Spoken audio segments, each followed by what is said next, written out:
আমি মোহাম্মদ রিয়াজ আহমেদ। আমি কয়েকটি স্বরচিত কবিতা পাঠ করছি। প্রথম কবিতার নাম উনুনে জাল দিচ্ছে গ্রীষ্মের সূর্য। বসন্তের কোল থেকে নেমে এসেছে গ্রীষ্ম, বৈশাখের পথ ধরে হাঁটতে শুরু করেছে সে। উনুনে জাল দিচ্ছে সূর্য, গড় গড় করে ফুটছে দুপুর। ক্রোধান্বিত দুপুরে শুয়ে আছে তৃষ্ণার্ত রাস্তা। কোলাহল শূন্য, স্কুল বন্ধ, যেন লকডাউন। গাছ মাথায় ছাতা নিয়ে দাঁড়িয়ে আছে, পাখিরা লুকাচ্ছে গাছের ছাতার নিচে।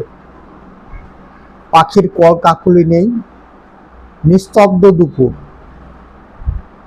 মেঘ বালিকারা ডানা মেলে পাড়ি দিয়েছে কোনো অজানা দেশে।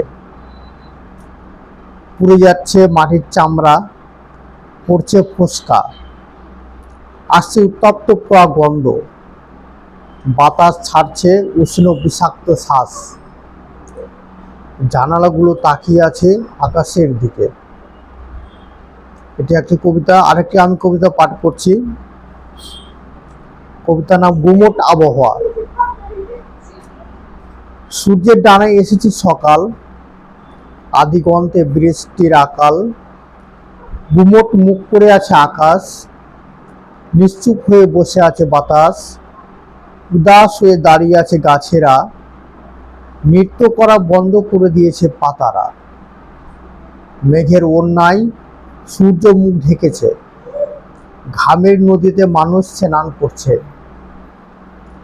ছটপট করছে প্রাণী, শীতল নীর খুঁজছে পাখি।